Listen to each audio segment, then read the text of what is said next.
আমরা যেটা বলবো আপনারা যদি শোনেন তাহলে আপনাদের বেহেশতের টিকিট পেয়ে যাবেন। আমার মা বোনরা অনেক দুর্বল চিত্রের মানুষ, ধর্মকর্ম আমাদের পুরুষ মানুষের থেকে বেশি করে।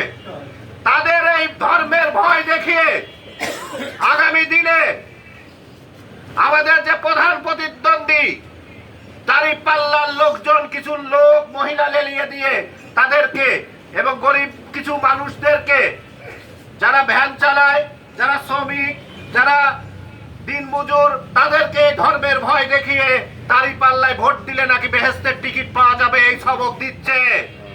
আমরা সবাই নিজেরা সাবধান হব, আমাদের পরিবারকে সাবধান করব, আমার মা বোনদের সাবধান করব, আমার এলাকাকে সাবধান করব। এবং সেই সাথে সাথে বলছি, যদি কোনো মহিলা জোর করে কোনো মা বোনদের কোনো কাগজে স্বাক্ষর করাতে চায় আর আপনাদের যদি চোখে পড়ে, সঙ্গে সঙ্গে তাদের বেঁধে থানায় সোপর্দ